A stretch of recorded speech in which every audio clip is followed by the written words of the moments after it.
आइए ज़रा आज हम लोग जिस स्टॉक के बारे में चर्चा करने जा रहे हैं वो है JWL। जी हाँ, सही सुना आपने। हम लोग JWL स्टॉक के बारे में आज चर्चा करने जा रहे हैं। देखिए, सबसे पहले तो ये हमने उसका चार्ट खोल रखा है और अब आते हैं 1 ईयर पे।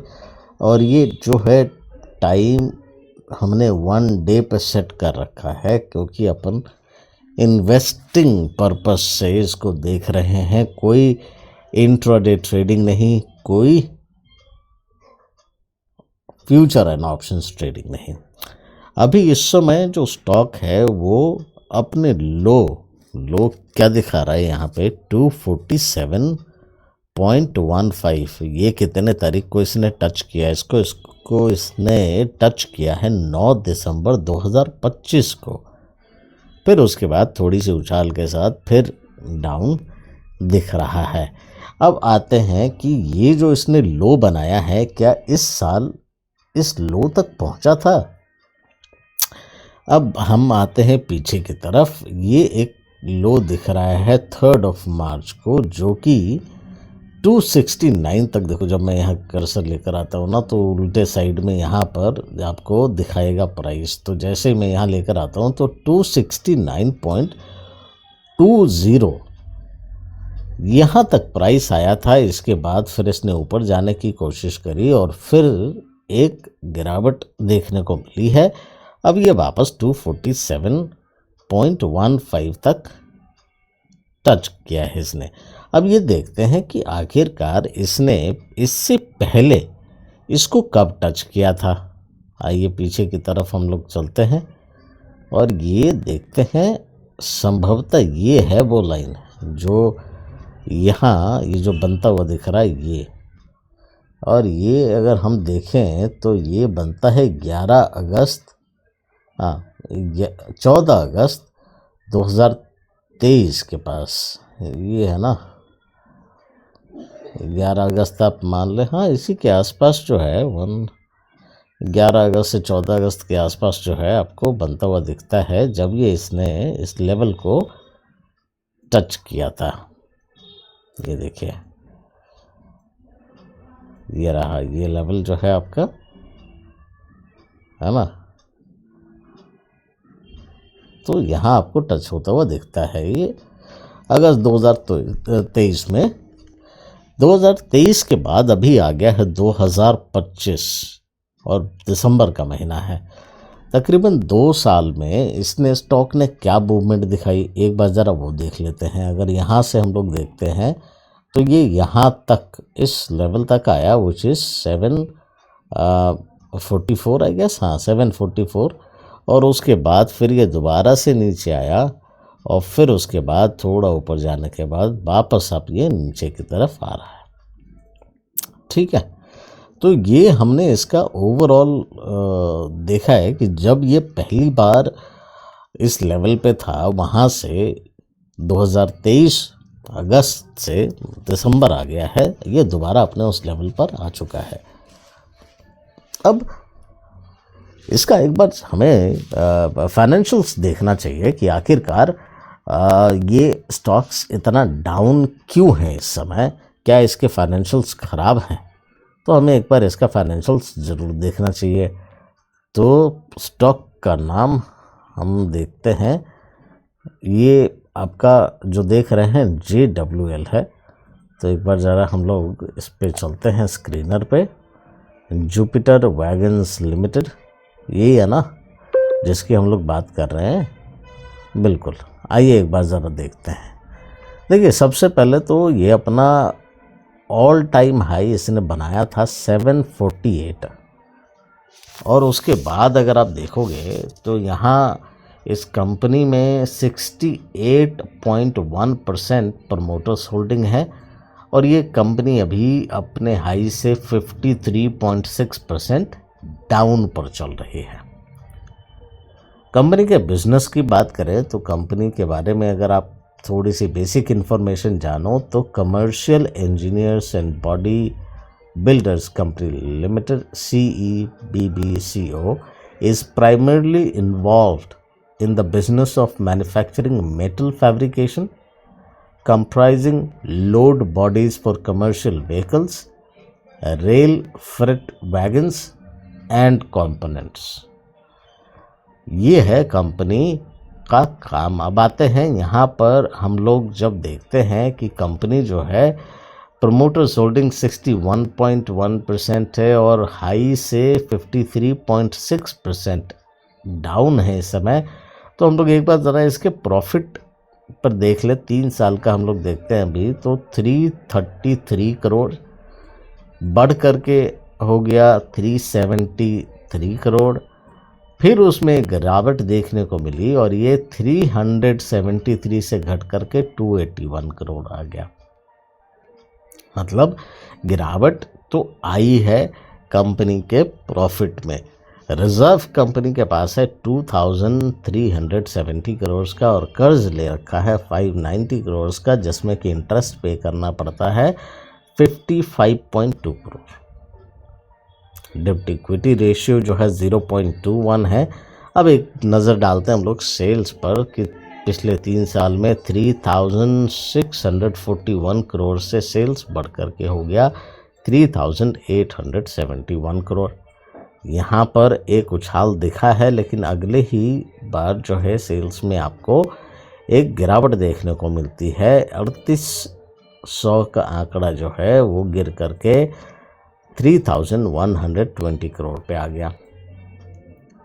तो ये एक बेसिक इन्फॉर्मेशन है। अगर डिटेल में देखना चाहते हैं तो आइए हम लोग ज़रा नीचे चलते हैं और उसके बाद इसका क्वार्टरली रिजल्ट पे एक बार नज़र डालते हैं, फिर हम लोग ईयरली पे चलेंगे। सबसे पहले आते हैं, यहाँ देखिए सितंबर 2022 में 417 था इनका सेल्स, फिर वही सितंबर 2023 में बढ़ करके 417 से 879 से 879 हो गया। फिर वो सितंबर 2023 से सितंबर 2024 में ये बढ़ करके 974 हो गया और फिर सितंबर 2025 में यहाँ आपको गिरावट देखने को मिलती है।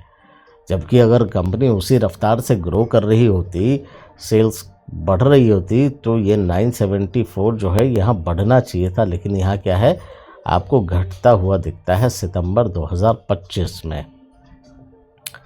सितंबर 2025 अगर वही अब हम लोग एक नज़र डालते हैं, आते हैं ट्रेडिंग व्यू पर, जहाँ पे कि हम लोग एक बार चार्ट पैटर्न देखें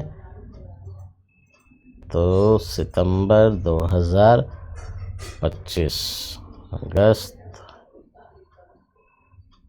जुलाई, अगस्त, सितंबर, ये सितंबर में आपका यहाँ से एक फॉल देखने को हमें मिलता है यहाँ से। ठीक है, अब आइए फिर से हम लोग वापस चलते हैं और आ जाते हैं एक बार स्क्रीनर पे, जहाँ कि हम लोग डिटेल इसका देख रहे थे। देखिए, तो अभी तक जो हमने ये देखा है कि क्वार्टरली रिजल्ट्स किस प्रकार से मार्च के 1002 रहे हैं।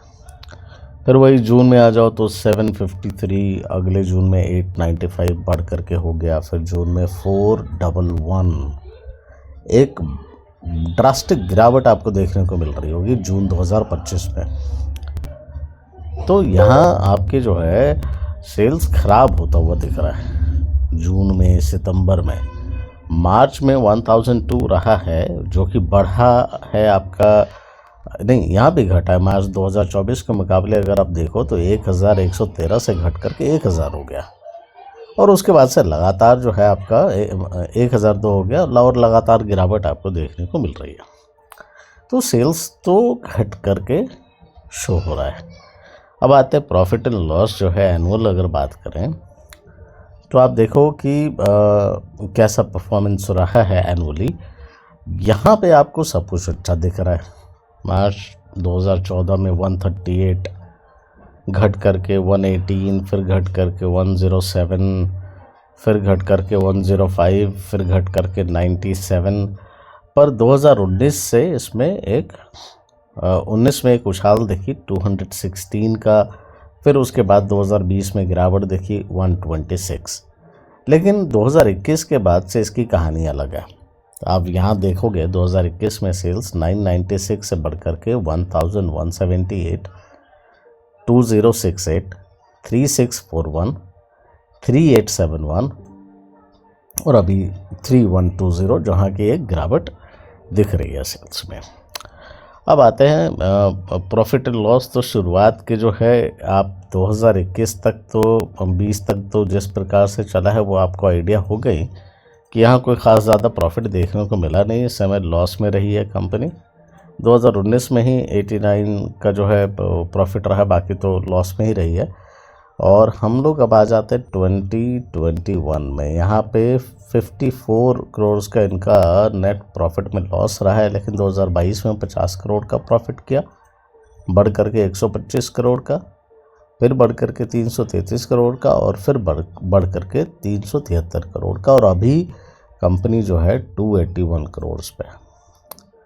आगे क्या इसका रहने वाला है प्रॉफिट, ये तो आपको समय ही बताएगा। लेकिन एक चीज़ और जो हम लोग देखते हैं जनरली कि शेयर होल्डिंग पैटर्न्स में अभी 68.09% जो है इनके पास शेयर होल्डिंग है, और FIIs और DIIs का कम पैसा लगा हुआ है। FIIs का 4.42% लगा हुआ है, और 26% से ज़्यादा 26.46% जो है आपका 26.46% शेयर होल्डिंग पैटर्न जो है जिसमें पब्लिक का पैसा लगा हुआ है।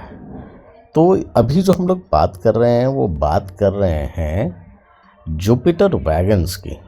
ये जुपिटर वैगन्स जिस पे हमने अभी इसका पूरा फंडामेंटल्स देखा, और इसके बाद हमने इसका चार्ट पैटर्न भी देखा, टेक्निकल एनालिसिस भी जब हमने किया इसका, तो यहाँ पे हमने देखा कि किस प्रकार से इसमें गिरावट देखने को मिली है।